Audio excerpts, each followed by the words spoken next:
All right. Good evening, everybody. Thank you for joining us tonight to talk about how to get the right digital exposure and how to move your recruiting process forward during the ongoing NCAA dead period when student athletes and coaches are limited to digital side, presented by Head First Softball Honor Roll Camps.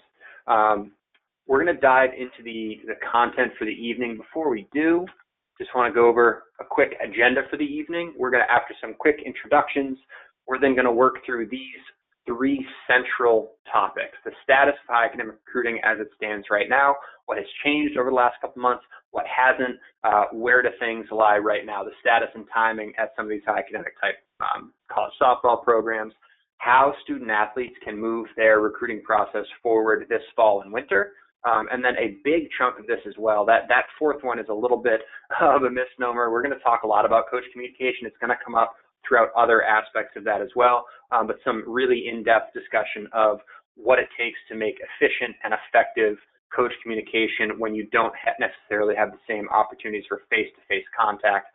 Then we're going to be dedicating as much time as needed at the end of this to a live Q&A as well. So if you find that questions portion in the GoToWebinar toolbar, feel free to fire away with any questions as they come in as they come up for you over the course of the evening. I'll be collecting those, and then Jen and myself will be addressing those at the end of the evening during that dedicated Q&A portion as well. In addition to the agenda and kind of the topics, there's a couple themes that I want you all to keep in mind as we go through the evening as well, and we're going to touch on these explicitly at some points and really dive in depth on some of them, especially that first one, effective coach communication. But these are also things that as we talk through the rest of the agenda, even if we aren't talking about them explicitly, these are the underpinning themes across all these different topics about how to move forward in your recruiting right now. And the three, really important, you see there on your screen: making for effective coach communication right now, using the tools that you have at your disposal. How do you write the right email? How do you engage on social media? If you don't have that face-to-face, how do you grab their attention? So think about how to engage effectively with college coaches to present your best case for recruitment, and also thinking through, how do you get a response from these coaches as well. Second theme throughout this is going to be the role of video and data. As you might imagine, with limited off-campus opportunities for a lot of high academic Division IIIs, and due to the ongoing NCAA dead period for Division I schools, no in-person recruiting opportunities for Division Is, video and data are foundational and really crucial to coaches' recruiting efforts right now. So we'll talk explicitly about how to use that to your advantage. How do you collect what you need? How do you present that to coaches in a way that can help advance your recruiting process?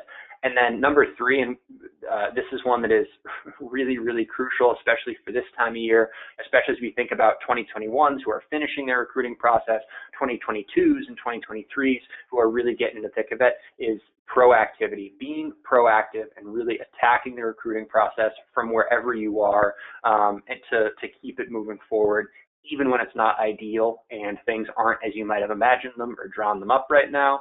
How do you keep being proactive so that you can keep your feet moving and continue to advance your recruiting process before things hopefully do open up in the short, medium, near-term future?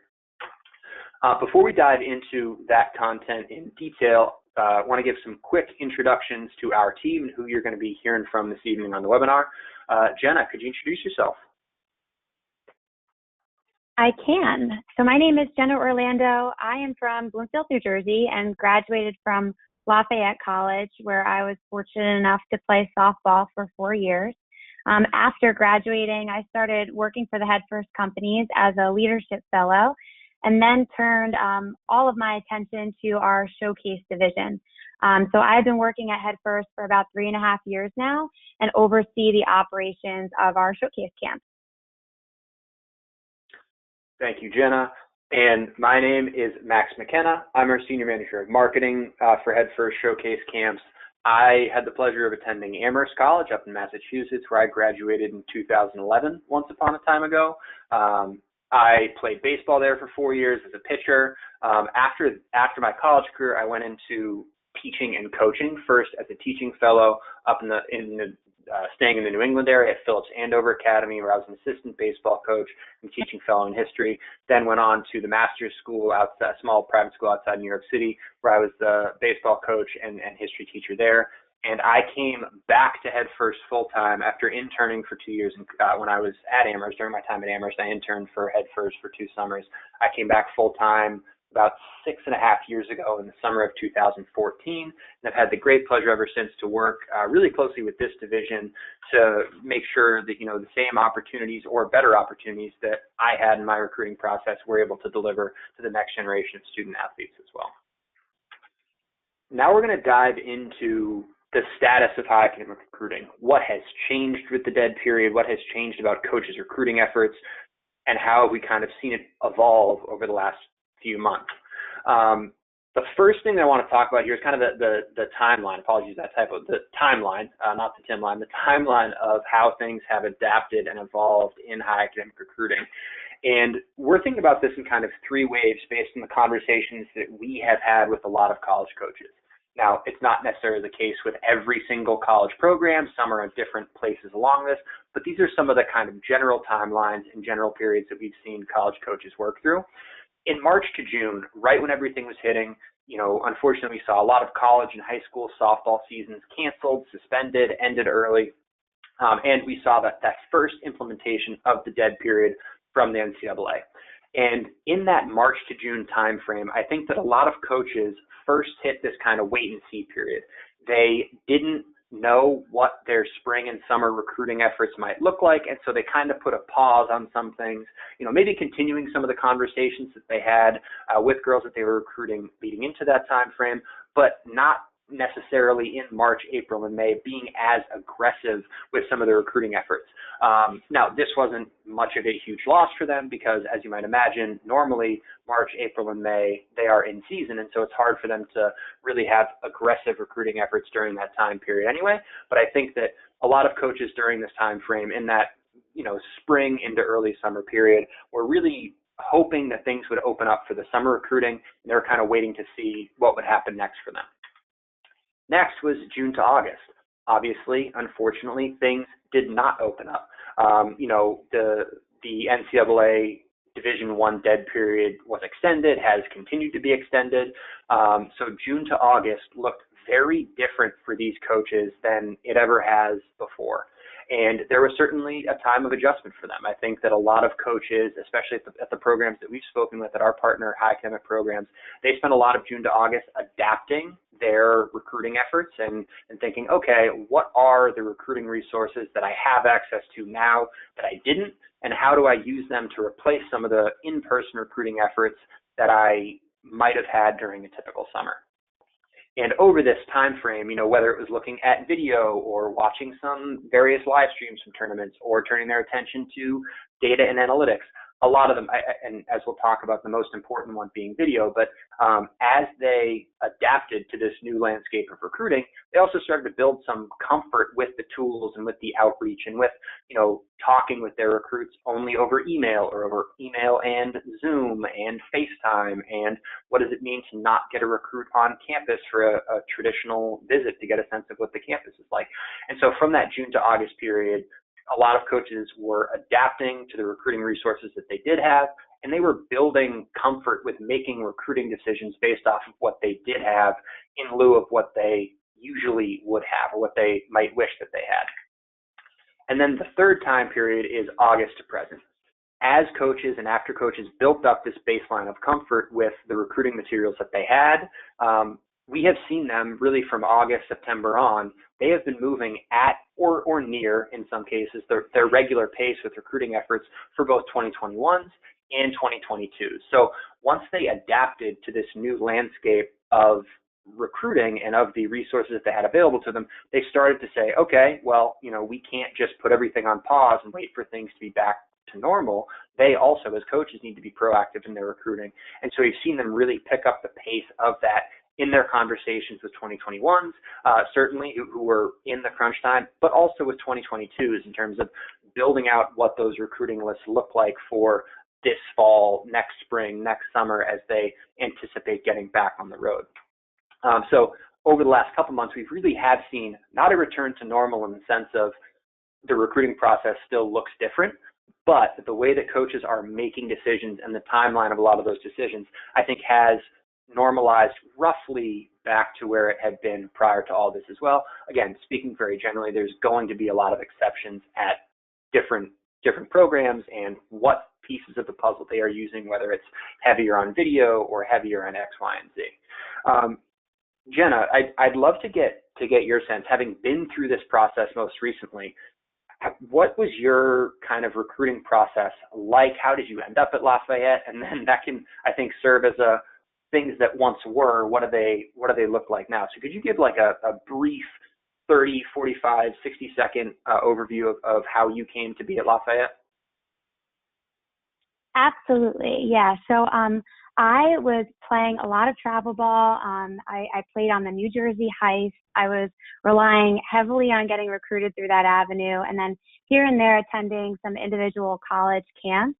Unfortunately, I just felt like I wasn't really getting the looks I would have hoped for, and I started to get pretty late in the game, nearing my senior year. And I remember being in August ahead of my senior year and starting to feel pretty panicked that nothing was coming to fruition at that point. And I was seeing teammates of mine who were committing and furthering the process, getting further along in the process, and getting where I would have hoped to be.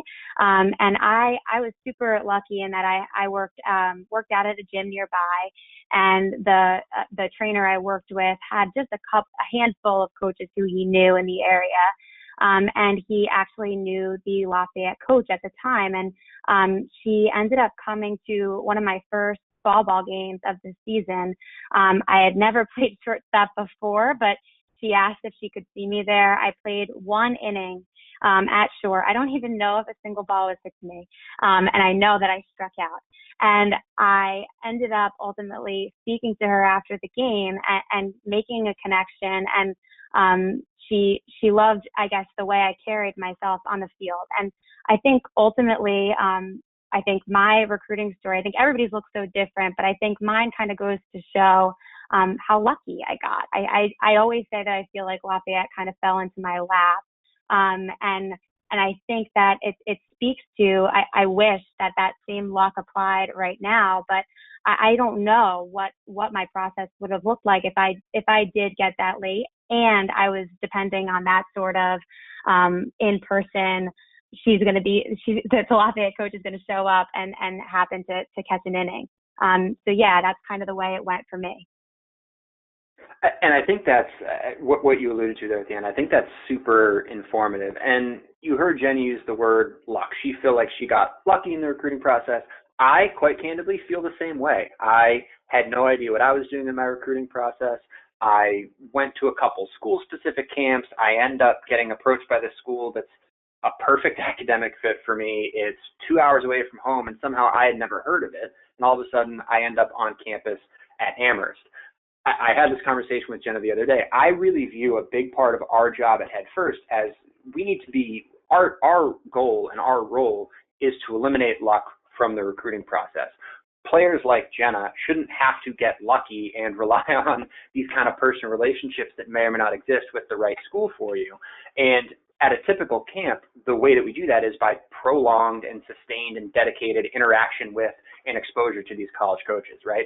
It's not just, well, that one at bat that you had during a travel ball tournament when X, Y, or Z dream coach was watching, you struck out, and all of a sudden your hopes at that school are completely dashed. It's, okay, that first at bat doesn't go your way. Are you going to come back into the dugout, interact directly with coaches, get that second at bat, get that inning in the field, and get more opportunities to get your name highlighted.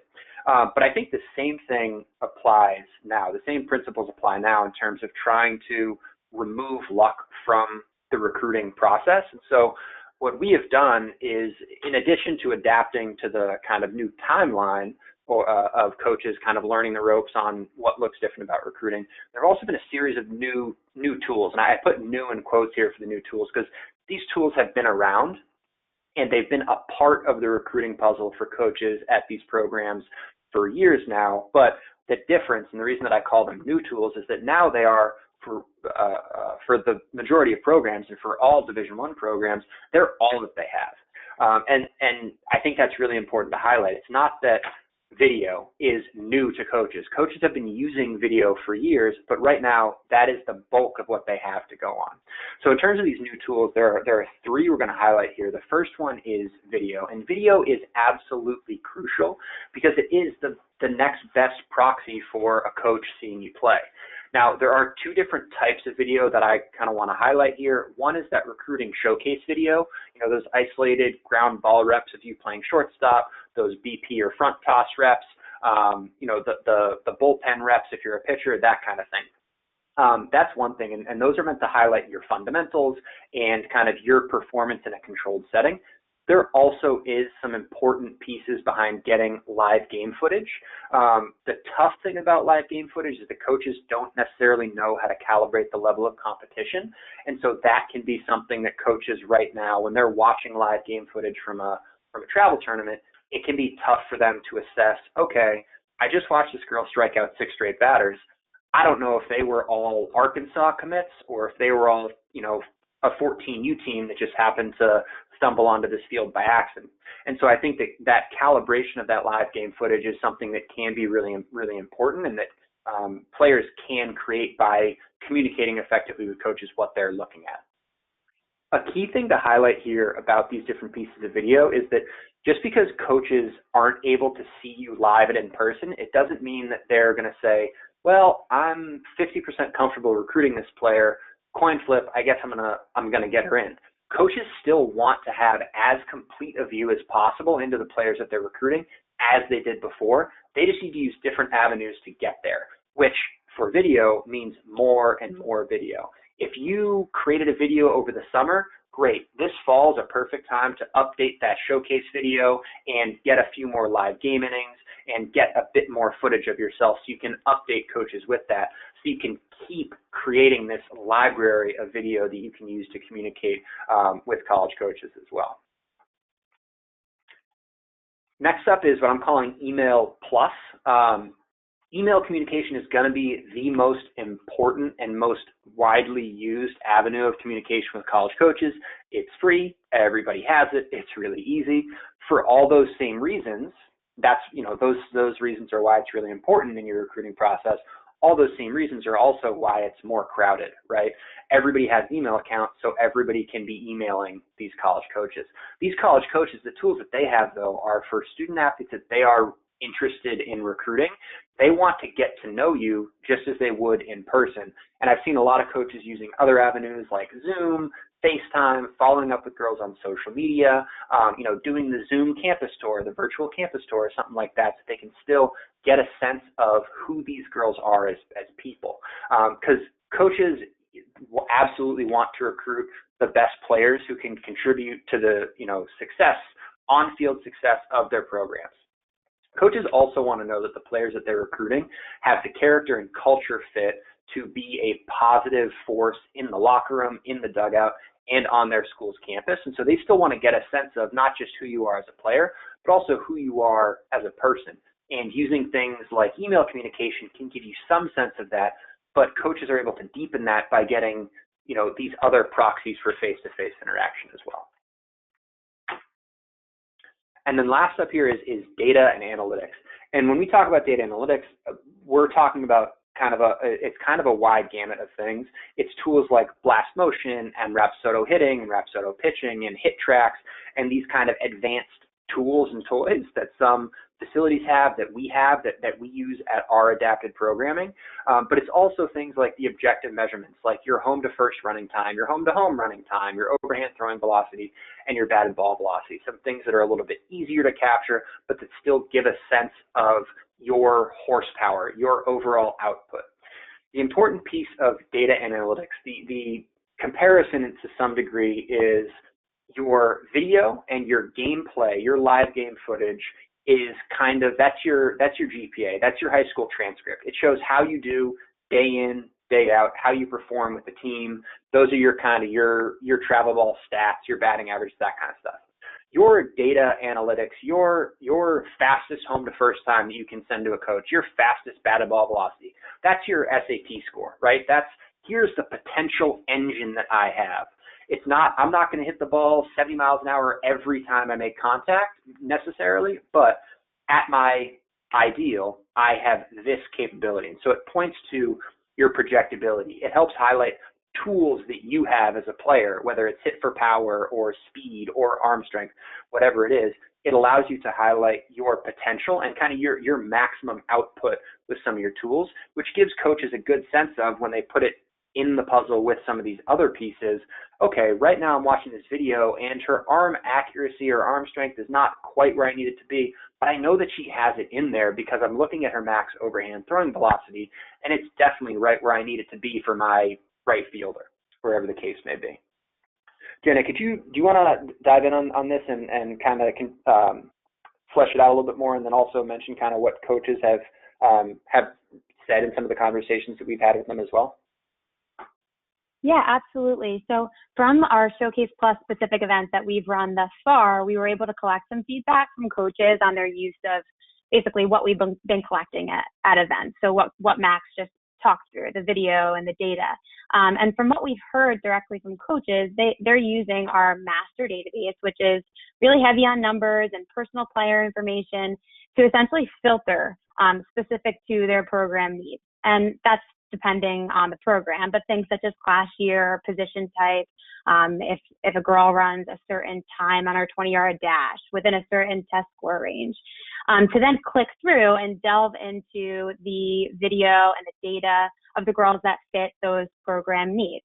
The other piece I want to highlight is that on the softball side, in recent years, coaches are becoming more and more familiar with this data and these analytical tools like Blast and Rapsodo. I know when I was playing and when I was in college, it wasn't something that was on the radar yet at programs, at least like Lafayette. But now they are, and they're using them within their own programs and with their own players to make improvements and track progress. Thus, it's becoming more relevant during these times within their recruiting process. So I think it's important to start to tap into these pieces as well. I think that's a really good point you just made, Jen, about kind of this data and analytics, like tools like Blast and Rapsodo and HitTrax. They aren't only used. In fact, they're not at most of these softball programs. They aren't even primarily used for recruiting. They're primarily player development tools that coaches are using. But what coaches are then able to do is if they have every girl in their program on Blast or on Rapsodo, and they have this body of data that says, this girl is the best hitter on my team, and here's what her Blast data looks like, they can start to look for that in the girls they're recruiting. And so they can start to work from their current roster and what is having success at their level of college softball and work that backwards almost through the recruiting process to say, okay, this girl with this rotational acceleration, to pull one random Blast metric, is having a lot of success hitting for power in my program. How do I find the 14, 15, 16-year-old high school softball player who's generating that amount of power as well, who I think I can turn into a really successful power hitter in my program? So it's kind of tracking backwards from using it as a player development tool within their own programs to then being able to apply some of those same principles and also some of those same numbers to the players, the younger players that they're seeing, those prospects that they're recruiting as well. And now we're going to work into four student athletes who are in the throes of the recruiting process. What can you as players and families do this fall and winter to help advance your recruiting process? Jen, I'll let you take this one away. Cool. So as Max just spoke to, this is a time in recruiting that looks different than ever before. But with that being said, recruiting is still very much happening. It's just a matter of making adjustments at this point. So I want to just chat through a few things that you should be doing this fall and winter to be flexible, make adjustments, and ultimately further yourself in your recruiting process. So the first thing to touch upon is the use of verified video and data. Finding opportunities to play, whether that be in live games, getting live at bats against fellow teammates, or a showcase environment is super important in order to be able to collect a content library and provide material to coaches during this time of year. I can't stress enough how jealous I am of this piece. I can't tell you the amount of times I had to rack my brain to send something to a coach that did not involve my travel ball schedule for the 100th time. Now, with the use of video and data, you really have a natural touch point with it, with something of substance. So maybe that's a video where you improved your exit velo from the last time you touched base with them, or a fielding session where you zeroed in on your footwork, which is a discussion that you had with them at a tournament that you had a conversation with them at. I just think that it can be a really, really valuable way to work this into your communication flow. Additionally, when it comes to objective measurement data points, we believe now is the time to zero into a tool that gets your name highlighted in a database. Find one thing this fall and winter that makes you stand out on paper and play to that strength. That's not to say that everything else should fall by the wayside, but coaches are receiving, just like we referenced, a lot of data, and they are filtering to hone in into what fits their program. So play to your strengths, and this winter, just hone in on a really strong tool to add to your tool belt. The second thing I want to talk through is coach communication. It's super key even during this time, and we'll definitely dig further into this in a few slides, but it's just important to highlight as a must in the fall and winter. It's time to be persistent without pestering. And as alluded to earlier, there is now built-in pieces to recruiting within this landscape that makes these touch points so much more natural and not a pester. Additionally, personalizing your communication and owning this process, in my mind, go hand in hand. Do your research, reference specifics to the school in your emails to coaches. Ultimately, just show the coach that that they are not one of 100 emails you are blindly sending. Finally, the academic side of things. Yes, school looks different. Many of you are, I'm sure, on Zoom most of your day. Yes, standardized testing, very different and harder in some ways, but it's still something to really invest in order to just keep as many doors open as possible at this time. And Jenna, just to add in, to reiterate one thing, because I don't think it could be said too much, is, and we'll talk a lot of detail about coach communication, but one of the main questions that I think we get from families is, how often should I be emailing college coaches? And unfortunately, there isn't like a, well, every 10 days is good, every 7 days is too often, every 28 days is not enough. There's no like number to it. One of the key kind of cheat codes that I use is, if you have a reason to be updating them, if you have something that you are sending them that is new from the last time, that is a great excuse to send them an email. As Jenna mentioned, that could be an updated travel ball schedule, or in this case, that can be updated video. And I think that using that as an excuse makes it much more likely that you are being persistent with a coach, but you're not necessarily pestering them because you have a reason for behind what you're sending to them.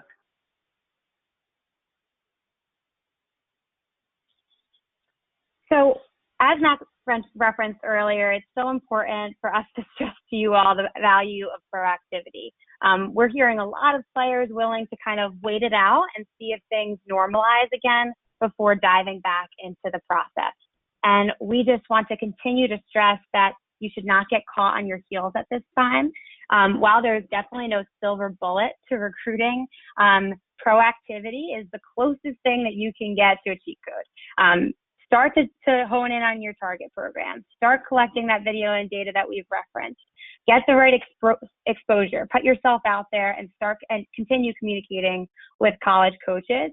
One piece to this that I think is kind of underlying that I really want to make sure to emphasize is that right now, this is also just a character piece. It's a display of character to coaches. It speaks to how you will impact their program with intangibles. So if I were a player at this time, I think I'd be thinking this is the perfect time for me to own my strengths. I was not necessarily the biggest player on the field dropping bombs to get noticed. I was much more of a player with heart to get coaches' attention. So to me, you being able to be flexible, own your process, even though it looks a little different than it is, right? Than it usually does. Show that you're getting outside and taking video off a tee to show that your exit velo is getting better. Show that you are willing to continue to reach out with your schedule and with video to prove that you are dedicated to the process and willing to work. I think that, yes, these times, they stink, and I wish that the implications on recruiting were different. But you really have to choose the frame here. And I think that by being proactive, it does continue to display to a coach that you're not willing to sit on your heels and wait for things to get better again. But instead, you're willing to adjust and get flexible and own your process, although it may look a little different this time. I think that's really well said. The other thing is that, in what Jenna was just saying, I think there are so many very concrete parallels to the game of softball as well. How many times have you heard a coach say, control the controllables, or be flexible, you have to adapt to the situation? That's what this is. It's kind of in the vein of how you do anything is how you do everything. And coaches can extrapolate from that maturity of being proactive and really owning your process, as Jenna mentioned. They can extrapolate that into, okay, this girl's going to keep getting after it and keep getting better once she's in my program, and keep developing as well. Now, as promised, we're going to turn to the more kind of in-depth coach communication side of things as well. And there are 4 or 5 keys here that we're gonna touch on. The first of them is efficiency. I think that one thing that we see a lot of young student athletes who are just starting this process, they start to churn their wheels but not necessarily gain any ground because they're being inefficient with their coach communication. And this can mean a lot of things. This can mean not having all their information consolidated in a single place. It can mean emailing 250 college coaches across the country when in fact these 25 or 30 or 35 are actually the ones that might be the right fit. So we talk about a couple just small tweaks to the coach communication piece on the efficiency side that we like to harp on. One is use an online profile. We have a partnership with Sports Recruits, so we always say use a Sports Recruits profile to consolidate your most up-to-date information, video, and data in one place. And then another really key piece as you start this process of communicating with college coaches is identifying the right list of college coaches. And unfortunately, this doesn't mean that everybody gets to pick 10 schools. For some girls, it might be 15. For others, it might be 40. It might go from 10 to 15 to 40 as you learn more about these schools. But it's just about being intentional about what schools make their way onto your list. Dive in a little bit more in depth on both of these. One thing that I like about a platform like Sports Recruits is that it can really make your communication with coaches both more efficient and more effective. Because as I'm sure, mom and dad, or at this point probably kids too, given remote classrooms, you all get those emails, and it's part of an email chain that has 7 different attachments on each email, and you're trying to go back and you're trying to find the right homework assignment or the right syllabus to get things done, and you can't because the email chain has just become too muddied up.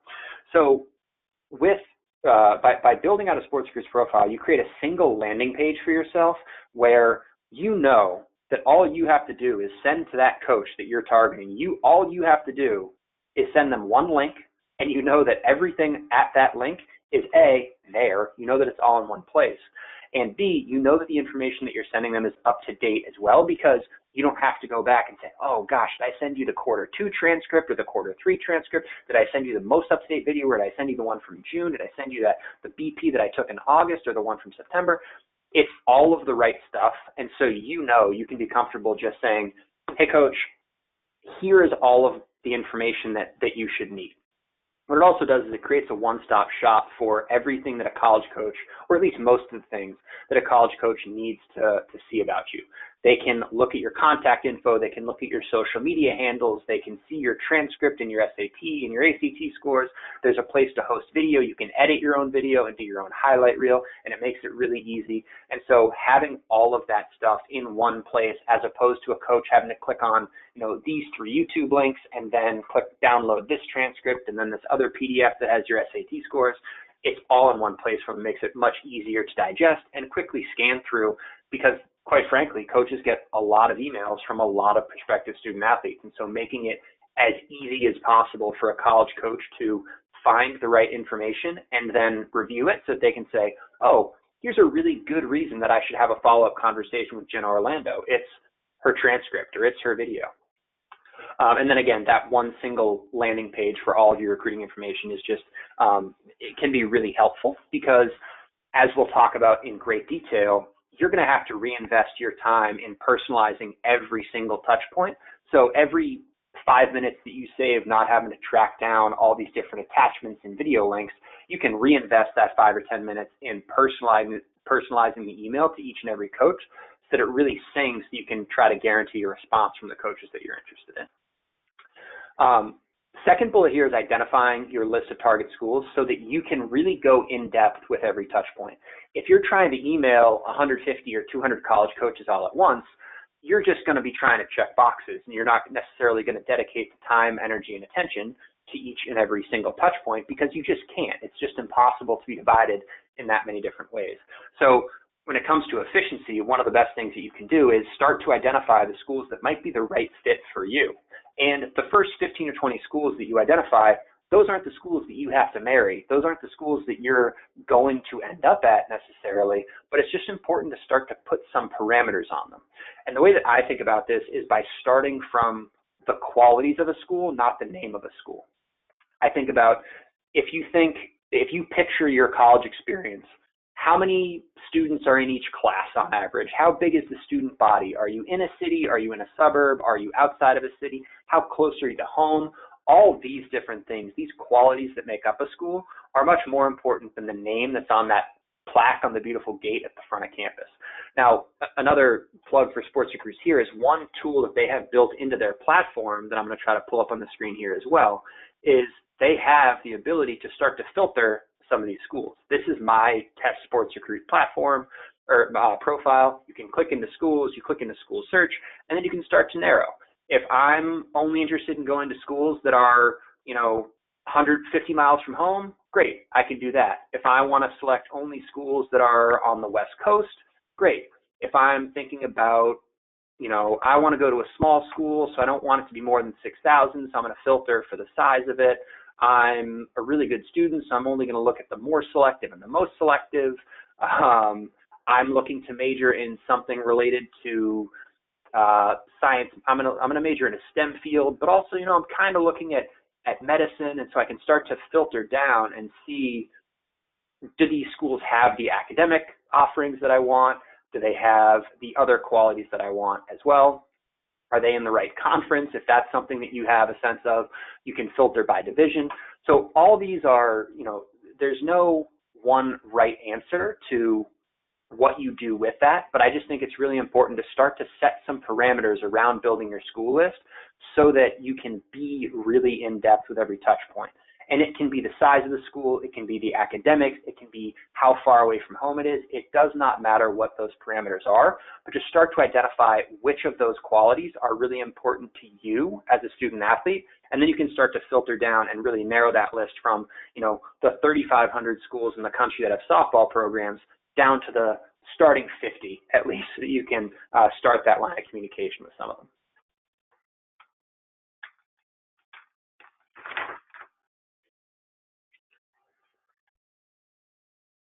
So now I'm going to speak a little bit to the personalization of every touch point, which also kind of goes hand in hand with just like your emails and how you're communicating with coaches at this time. So the first thing to speak to is just how crowded of a space emails are. So just like you, coaches don't want to be treated like a blip on the radar. Although more time consuming, personalization and proofreading matters.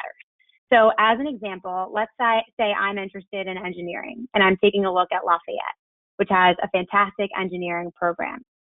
I look at their roster to kind of delve into what their team looks like, and no one on the team is majoring in engineering. When I touch base with the coach, I can now reference this it just shows a perfect balance of that research that you've done and the curiosity that you have about being a part of their program by asking if engineering is something that I can realistically tackle while remaining committed to their program. I just think that personalization really stands out in a crowded space right now in emails. To re-highlight, proofreading is super important, and this transcends your recruiting process. Proofreading just means that you are owning and having pride in your process. Within your emails, ensure that you are playing to your strengths. And remember that as much as a coach would love to highlight your 20-minute video, they simply can't, especially with how much they're being hit with right now.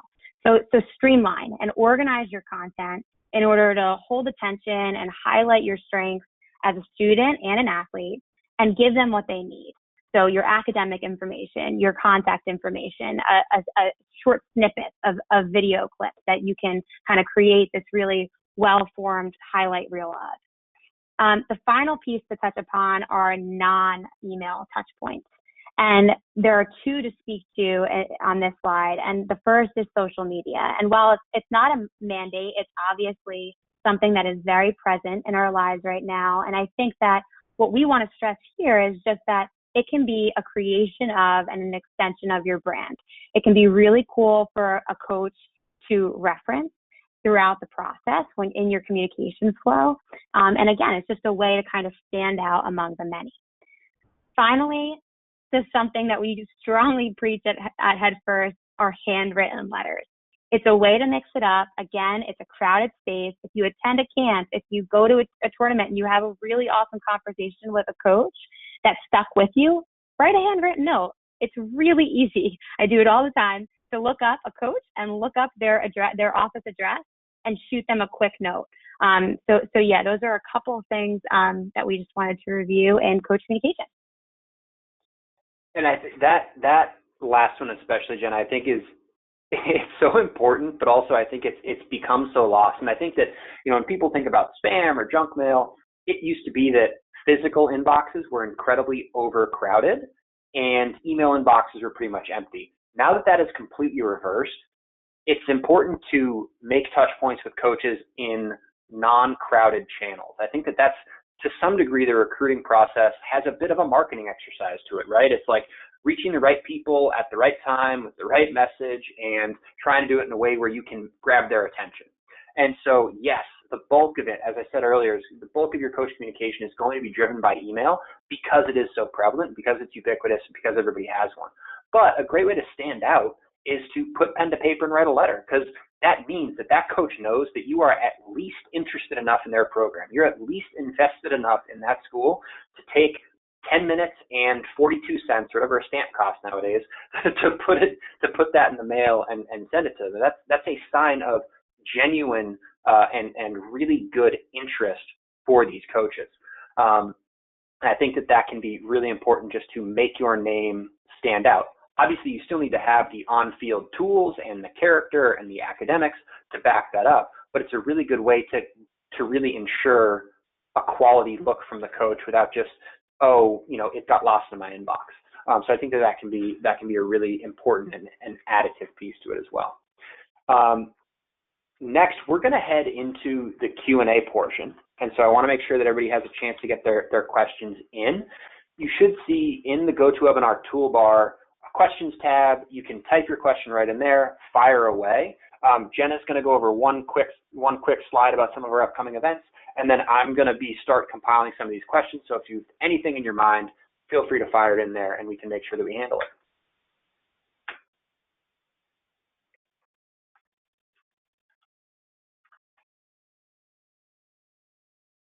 Yes, so as those questions start to roll in, just wanted to flash our dates for some upcoming winter events that we are holding, one in Florida and one in California, and just speak briefly to the programming so you have a really good understanding of what it entails. Just like everyone Head First had to adjust in the current times, just in order to create something valuable for both coaches and players. So our Showcase Plus event has in-person non-Division I programs, and we collect a ton of video and data to then get to our full database of coaches. So, and just to kind of break down what we are collecting, we run through on our first day of the event a hitting showcase, a defensive showcase, and a pitching showcase. And within those showcases, we collect relevant video and data, so things like during the offensive showcase, Rapsodo and Blast. And at the end of the day, we compile all of that data and video and essentially create little digital profiles for each player.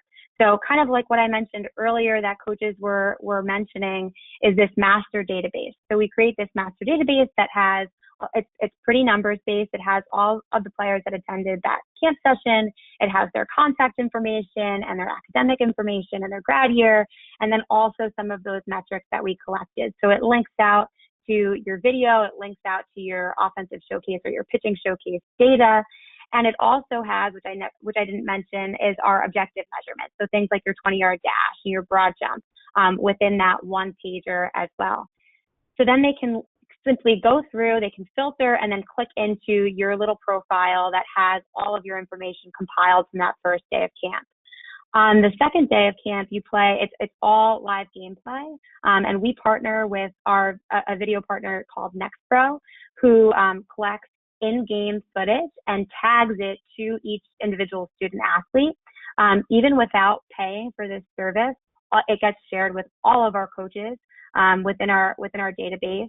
And if you did pay for the service, you can have that video in your own hands to be able to share to whichever coaches you choose, or ping them with that video as well. And NextPro is also the service that collects our defensive showcase video. So yeah, essentially just trying to create ways to, of course, get you seen in front of the coaches that we can get you seen in front of, but then also create a really streamlined way to get this in front of the coaches that unfortunately are just not able to be present because of the NCAA dead period. Awesome. Thank you, Jenna. And now we're going to work directly into the Q&A, as I mentioned. A couple things. One is, if you have questions remaining about your individual recruiting process at any point, this webinar is certainly not your first, last, or only chance to get those answers. So I'm going to leave this screen up here with our email address, with our phone number, our Twitter and Instagram handles to follow along. We post some recruiting content there. And then there's also some good content on our blog. If you have, general questions about the recruiting process or what you can be doing right now, that oftentimes can be a good place to start. Jenna, the first question that came in, and it's a really, really, really good one, has to do with coach communication, which I know we spoke about, but this is a really, really good follow-up to that. So this ball player has sent a handful of emails to a couple college coaches, hasn't gotten a response. She's called, she's left some messages. What can we do to help scare up a response from some of these college coaches? How do we tailor that content, and also how do we start to follow up? Does this mean that the coaches aren't interested, or what does this mean for this student athlete in particular, but also to the kind of broader principle of, I've emailed a college coach a handful of times, haven't seen a response. What's next for me? What does this mean? Yes, it's a great question, and first and foremost, props to you for sending lots of emails and being on top of that communication and making it personal and making it thoughtful. I think that it seems like a pretty simple response, but I think that one thing that you can do is fairly straight up asking that exact question you're asking us. What positions are you currently recruiting for in my class? And maybe even just prompting them to maybe say, let's say you are exploring other options, maybe mentioning that in your email so that you can get a very direct reply. Because yes, is it sometimes heartbreaking to receive a reply that maybe they are not interested? Of course, but at least, right, it can move you forward to pursue other options as well. So I think that direct questions receive pretty direct answers as long as you do them in the proper way and do it in a professional way, essentially, so that then it can direct your steps from there, and lead you to, yeah, of course, like I just said, is it a bummer at first? Yes. But then it just makes you be able to attack things head on and now pursue other opportunities if that is what they come back and mention. Max, do you have anything to add to that? That was really, really well put. And I think that the one thing that I will double down on is, at a certain point in the process, if you're a 2022 or certainly a 2023, the answer that you might get from a college coach at this point might be, you know what, Jenna, or you know what, Max, I don't know. You might end up being one of our recruits, but right now I just don't know. There's X thousand more prospects I'm going to go out and see this spring and summer, or that I have sitting in my inbox. So I don't know right now. And that's a perfectly fine answer. If you're on the doorstep, if you're a 2021 right now, or even at a handful of months ago, as you work your way deeper into the process, you need to start getting more and more direct, as Jenna said. And you need to start saying, hey, coach, we're nearing the finish line. I'm still really interested in X school. Are you interested in me? And it's a really hard question to ask, and it's really unfair that you guys have to ask it, because the answer to that question at any point could be no. It could be yes, or it could be no, or it could be maybe. As you work your way deeper into the process, it's likely it's going to be either a yes or a no. And getting a no from one of your top schools is always going to suck. It is always going to hurt, but it is also a gift in the process. I reframe it as a gift, because without knowing what the answer is, you're stuck, and you are unable to keep moving forward in the process because you don't know where you stand. I compare it to, nerding out a little bit, compare it to Schrodinger's cat, right? Until you open the lid of the box, Schrodinger's cat is both alive and dead. Until you get a yes or a no from a college coach, your recruiting process is both alive and dead, which isn't helpful because you have no idea what your next step should be. So I think that getting direct as you get deeper into the process is really important. The other thing, in talking with a handful of college coaches, and again, from the phrasing of this question, I don't think that this is the case, but the vast majority of cases where coaches aren't replying to a prospective student athlete's emails, it's probably not personalized enough. When in doubt, personalize it even more, be persistent, and send them an update and really hyper-personalize that email so that it stands out in their inbox. It won't guarantee a response from every coach, but it will start to raise the odds and raise the chances. The more personalized you can make that message, the more likely it's gonna generate a response, because they know that it is meant for them. They know that it is genuine interest for them. A couple questions came in as we were talking about the kind of some of the technicalities of coach communication, I'll call them. And so I'm going to roll them into one and then take a hack at them. The first one was, are Division I coaches allowed to email a prospective student athlete back? And the second is, can we call coaches even if they have not contacted us at all yet? So the answer to the first one, can Division I coaches email a candidate back? The answer is yes, if you have passed September 1st of your junior year. So the class of 2021 and the class of 2022, if you send an email, they can email you back. For the class of 2023 and younger, they cannot reply personally to your emails yet. They can't have personal email correspondence or personal recruiting specific correspondence with student athletes until after September 1st of your junior year. So what does this mean? Does this mean that as a 2023 or a 2024, I'm not allowed to email college coaches? No, it does not. It still means that you should send some of those introductory emails. It's just important to acknowledge that the response to those emails is going to be, Dear Max, because you're a 2023, I am unable to talk recruiting with you. Here's some information about our prospect camps. It will be a form email. It will be very generic because that is all that they're allowed to send back. So it does depend on where you are relative to that September 1st date. But if you are past that, then yes, they can respond to you. The second question is about, can I pick up the phone and call a coach? Yes. The NCAA has no sway over you as student athletes yet. And so all of the rules about recruiting communication apply to coaches, not to prospective student athletes, apart from, the accepting benefits from a sponsor, from a booster type thing. That will impact your eligibility. But if you want to pick up the phone and call a coach, you can call them. Now, again, if you're not up to that September 1st date of your junior year, they're going to pick up the phone and you're going to say, hi, I'm Max McKenna. I am really interested in Harvard. And Coach Allard is going to say, she has to say, the first question she has to ask is, how old are you? What's your grad year? And as soon as I say I'm a 2023, she says, I can't talk to you because you're a 2023. I look forward to hearing from you in the future, and hang up.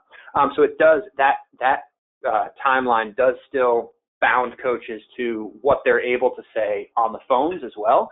In some sports, namely, I believe lacrosse and baseball, there is a loophole around phone calls, but that does not exist for softball. And so softball coaches have to ask you what grad year you are. Once they get that answer and it's below that September 1st date, then they are unable to continue that conversation. Jenna, follow-up question about handwritten letters. So I'm glad we're getting them, because I think that means that maybe some coaches in our network are going to be getting some handwritten letters soon. Should we only send a handwritten letter if we've talked to them in person or at a camp, or should we think about writing some to some of our target programs even if we haven't talked to them in person? Any insights or guidance there, Jenna? Yes, I'm so excited about this question as well, because it means we're getting through about handwritten letters.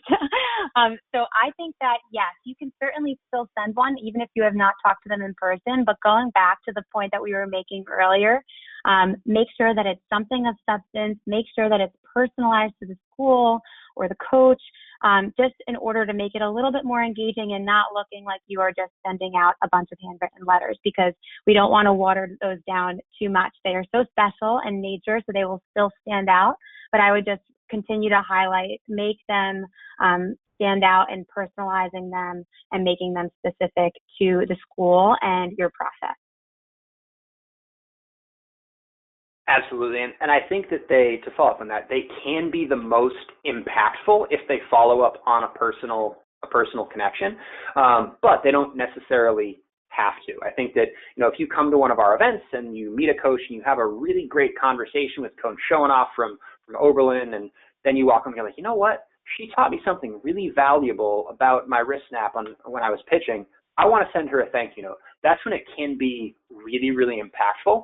But that doesn't mean that has to happen for it to be useful. I mean, I'm going to date myself a little bit. I was recruited at a time when I didn't get to post my highlight reels on YouTube. I had to send them out as DVDs, and accompanied with every one was a letter. And so, if you want to be a bit anachronistic and throw things back to the old school a little bit, you could use that as an interesting touch point as well. If you wanted to burn some of your recruiting content, your recruiting video onto a DVD and send that with the intro, then it'll certainly stand out. Coaches might not have a DVD player in their office, but it would certainly stand out. Jenna, I want you to weigh in on this first, and I might tag in at the end.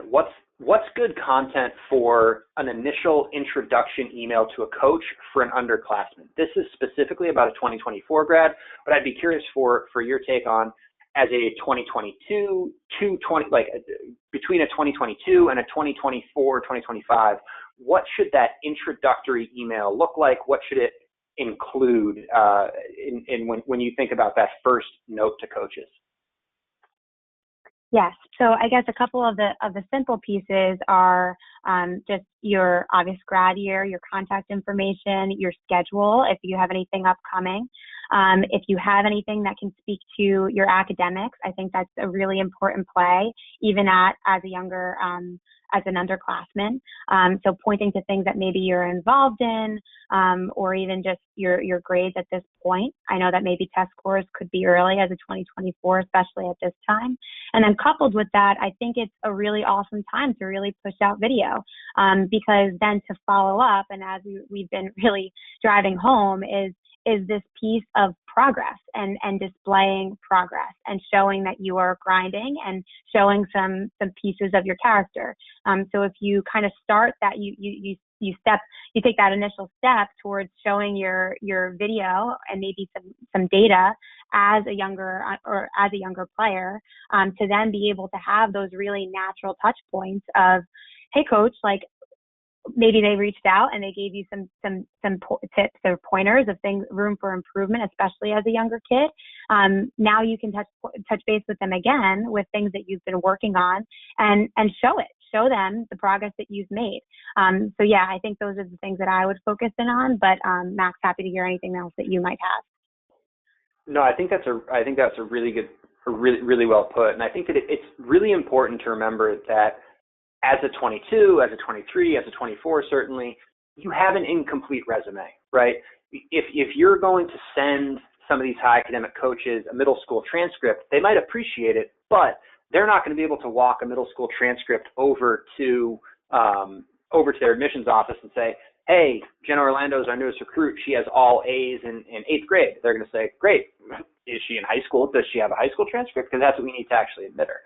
So I think that as you take on these coach communication pieces earlier in the process as an underclassman, it's important to view it as it's not this one thing. You send this intro email, you get good feedback, and then you get committed, right? I think it's important to view it as the first step on a path that ultimately is going to take you through the recruiting process. It's called the recruiting process because that's truly what it is. And so I think it's important to look at this as the first brick in the recruiting wall you're building. It's not the be all end all. And so you don't have to, in that first email, include every piece of information about yourself under the sun. You want to give a good picture of yourself, as Jenna said. You want to give some impression of who you are as a player, some impression of who you are as a student, if you're able to, given, kind of where you are in your high school career, perhaps.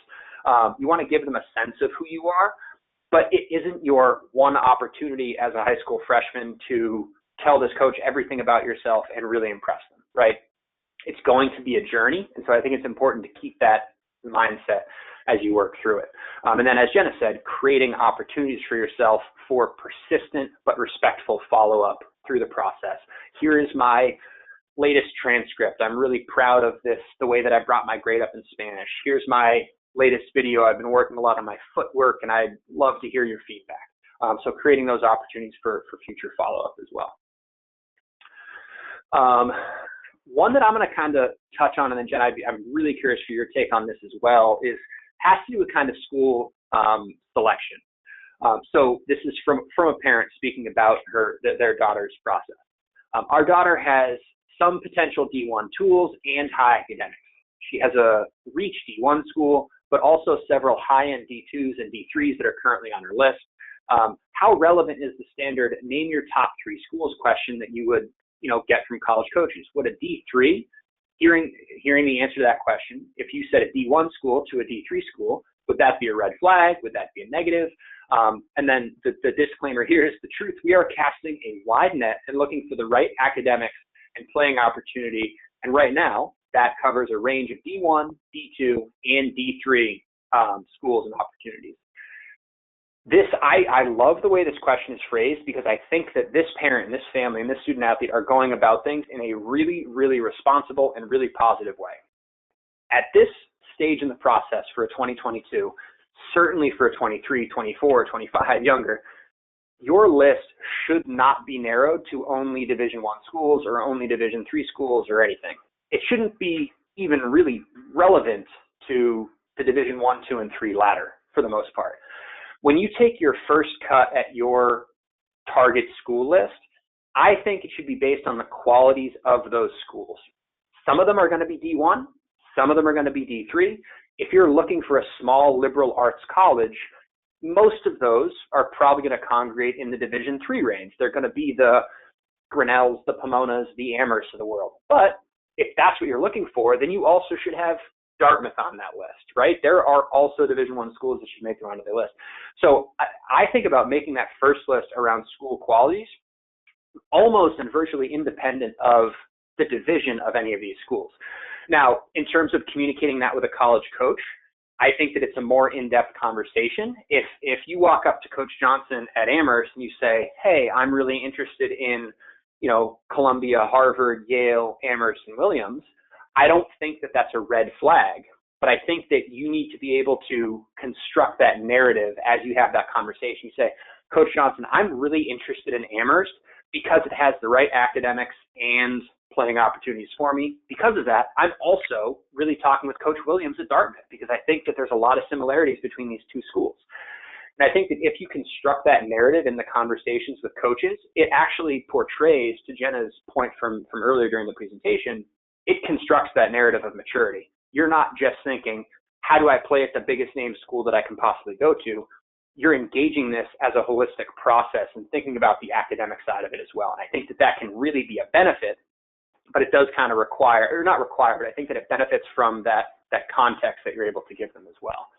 Jen, any thoughts or anything to weigh in on that part? I was actually very similarly, Max, going to say maybe add a quote unquote because. So name your top 3 if that is a question that's presented to you, but add the because. I think that would be an elite response to that question, because I think it identifies that like red thread running through those schools and shows how thoughtful you're being about the process. So instead of maybe, like, for instance, if I say that I'm interested in Patriot League schools, that becomes a little bit as if I'm just every Patriot League school is so overwhelmingly different. So I think it does present a little bit of a flag if you don't add a because maybe there is a red thread that is running through those three schools that you want to provide a little bit more color into, that will make it extremely thoughtful and, like Max said, really mature. And to piggyback on that point, to make a long answer even longer due to this really thoughtful question, one of the first things that I ask a lot of student athletes who come through our camps is like, hey, what schools are currently on your list? Like, kind of starting that conversation so we can make sure that we're, talking to the right coaches while we're at camp and everything like that. One of the answers that I get a lot, but that I instantly want to push back on, and that I do push back on, is I'm interested in Ivy League schools, right? As Jenna said, that Patriot League school label, the Ivy League school label. It turns out that if you say you're interested you say, I want to go play at an Ivy League school, you're saying that you're just as interested in a school of 20,000 in rural New York that is a half public institution. You're as interested in that school as you are a school of 6,000 that's in the heart of Manhattan, or 6,000 that's in the heart of Cambridge, or 3,500 that's in rural New Hampshire. Cornell, Dartmouth, Columbia, and Harvard are very, very, very different schools. They are incredibly, incredibly different schools. And so if you tell me that you're interested in the Ivy League, what I know is that you fixated on that label rather than on the qualities of those schools. And so that's where I tend to push back and try to get student athletes and families to consider really critically as well. Jenna, a question I'm going to turn to you is, let's say you get an offer, or I'm going to make this even more difficult, I think. You are in conversations with three schools. You get an offer from school number 2. You're still waiting to hear back from school number 1. How long can you wait to commit to that offer once it's been extended? What would you kind of talk through players who have that dilemma, let's say? Oh man, that's a really good dilemma to have. But I think that the way, I'm probably not going to have a perfect number of weeks to get back to them. But I think that the key piece here is remaining in communication and being candid with coaches about other things that you are considering. And of course, there are so many factors at play, and it's a really important decision. So while it's not something to rush into, it's something to remain in communication with coaches about. So take the time that you need to consider all of your options, all of the factors of first and foremost, I guess, what grad year you are and when you do need to make that decision. But also, you are committing not only to playing softball for 4 years, but getting an education. So it's a decision that you should take your time to think through, and coaches are going to understand that there should be time that you give to that decision. But it's just really important to have a lot of transparency with coaches, just so that they understand if you are having them wait just a little bit on getting back to them. 100%. I think that transparency is so important for your brand as a student athlete, whether or not you go to play at that school. I think that it's important to have kind of that reputation for candidness and transparency and honesty with coaches who recruited you. You never know what's going to happen in the future. You might be interviewing with that same coach for an assistant coaching job 10 years down the line, so it'd be really good if they liked you, or if they at least had that good impression of you. I think that the other benefit of that is that you being open and candid and transparent with coaches encourages them to do the same with you. If you're trying to hide the ball on coaches, they're not going to necessarily be as upfront or forthright with you in terms of where you might stand on the recruiting board as well. So I think that it is really important that you be transparent. To Jenna's other point there, I think that there's often this impression in the recruiting landscape that coaches hold all the cards, right? They have 100% of the power because they have these golden tickets to your dream school, and that's it. They get to give them to who they choose. But in fact, it's a 50-50 decision, right? Yes, the coach has to like you. The coach has to be committed to you. But the coach also, once they like you, they're trying to sell you on coming to their school, right? They need you to agree to your half of the deal as well, which is coming to play in their program. So I think that it's important to kind of stay empowered through this process and understand that you are holding exactly half the cards. You're holding half the deck yourself once you start to generate interest from college coaches as well. Very few coaches that I've seen give, or at least at the schools that we work with, give an exploding offer where they say, hey, you have 48 hours to let me know if you're in or you're out. But what they will say is if you're taking too long, they might say, hey, Max, we're still interested in you, but just so you know, you've taken a couple weeks with this. After next week, we'd still love to have you, but I can't guarantee that the spot we initially offered you is still going to be around, right? Because if we don't hear from you by then, we as a program are going to have to move on to the next person in line too. And so I think that, again, having that effective and transparent communication is really important. Being open with them will encourage them to be open with you back to say, hey, Max, we really like you. You're still at the top of our list, but if we don't hear from you by X date, we're going to start moving on down the line. And if you call us in 8 days, it might be available. If you call us in 11, it might not. And just kind of being open with that. One question is going to lead to a pretty good plug for Honor Roll. Following up on the 2024 initial contact question, can coaches give feedback on videos if the player is younger than recruiting age?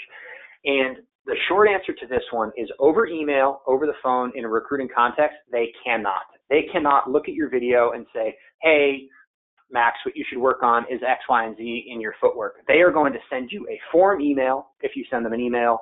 If you call them on the phone, they're going to ask for a grad year, and then they're going to say, I got to shuffle you off the phone. I can't talk about this. One thing that is really interesting and unique about our events, though, is that because it's an instructional camp, and yes, like recruiting happens at it, and there's a lot of recruiting conversations, but it's an instructional camp. And so coaches of all levels can still coach girls on the field. If they see a 2025 playing shortstop, they can still walk up to her and say, hey, on that double cut, what we teach in our program is X, Y, and Z. They can't talk recruiting specifics with these girls. They can't say, hey, here's your 50% scholarship, or here's where you fall on my recruiting depth chart, but they can have instructional conversations. So I think that starting some of these relationships with college coaches around the game of softball is something that happens all the time at our camps, and I think is really valuable because it is a unique context where coaches can have some of these conversations that in most other contexts where they're evaluating players, they're unable to have some of those conversations as well.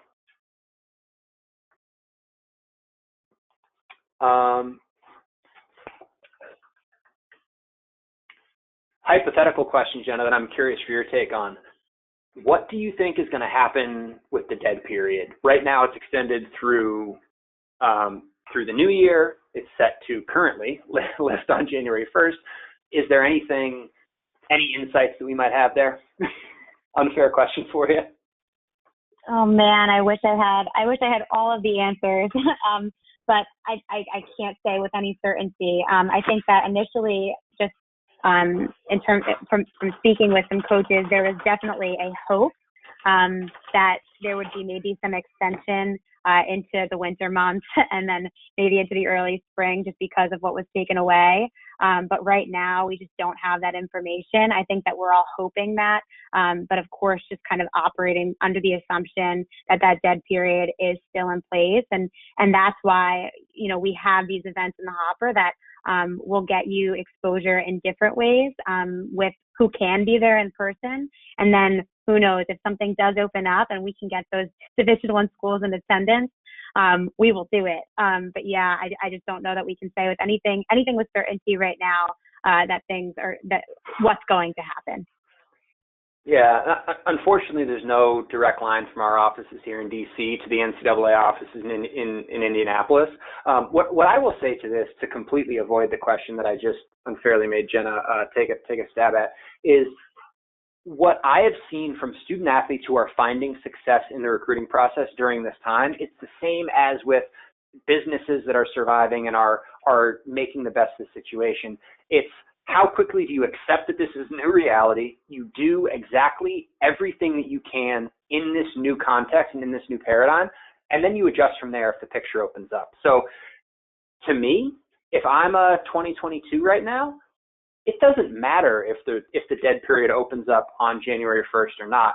I have to do everything that I can right now to continue to advance my recruiting up until that point, because me and every other 2022 in the country and every Division I college softball coach in the country is on the same page in that, right? There's not, some girl in California who's secretly getting exposure to Division I coaches. There's not this secret group of college coaches that are able to be out on the road. Everybody's on the same page, and I think that being, as we mentioned during the presentation, being proactive and controlling everything that you can to keep moving forward in the recruiting process, no matter what the restrictions are in front of you, that's I think the only viable approach at this moment, because, I bet most people in Indianapolis they don't know if the recruiting dead period is going to be lifted. And so I think that it's important to move forward with what we know right now.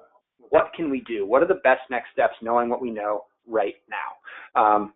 That's what I would suggest. One final question, and then I want to make sure we are being respectful of everybody's time. I know we're already 20 or so minutes over. If you do get an offer from a school, what do you say if and when you want to take a little bit of time to think about it? What I advise student athletes on this one is, it is always, always, always the best decision to say, hey, this is a really big decision for me and my family, and I'd like to sleep on it. Even if it is your dream school, it's probably not the greatest idea to, as soon as you're offered, say, yes, I'm in and I'm fully committed, right? You want some time to talk about it with your parents. You want some time to think through it. You want some time to make sure that all the pieces of your own mental college search and recruiting puzzle are in place. So, and I think that, college coaches understand that. They know that this is a big decision for you. This is, regarded as a 4-year decision, but I'll tell you what, my 10-year reunion just got canceled. I'm texting with my college friends. This is it impacts it's a decision that impacts the relationships and everything for you moving forward. And so it really is a big decision, and coaches do understand that. And so I think that saying, hey, coach, I am really flattered by your offer, and you are my top choice school, or you're at the top of my list, not telling every coach that they're your top choice school, but you are at the top of my list. I'm really interested in your program. I would love to sleep on this and talk about it with my family.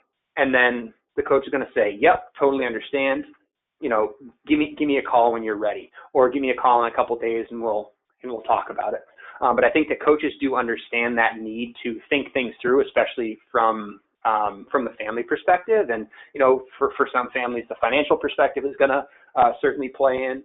And so I think that it is completely acceptable and absolutely, in my mind, recommended to take a little bit of time to sleep on it and talk about it with those close to you to make sure that everything's on the right page and on the up and up. Jen, anything to add in on that one? Not too much. I think that was really well said. I think just being really appreciative and recognizing that it is such a privilege to have received the offer will make them understand. And I mean, honestly, I think it's really important to remember this is not some harsh business that as soon as you say you want to sleep on it, they are walking away from you. And yeah, I think that they will just respect the fact that you want to give this a little bit more thought and just want to sleep on it.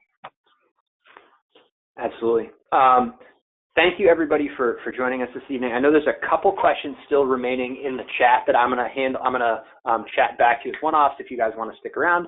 If not, we will certainly be following up with families in the next 24 hours with the recording of this webinar, as well as the answers to any other questions that might still be out there. On behalf of Head First, thank you all so much for taking the time this evening. We really appreciate your time and attention and energy and fantastic questions. We look forward to seeing you somewhere on down the road, and we wish you the best of luck until we see you.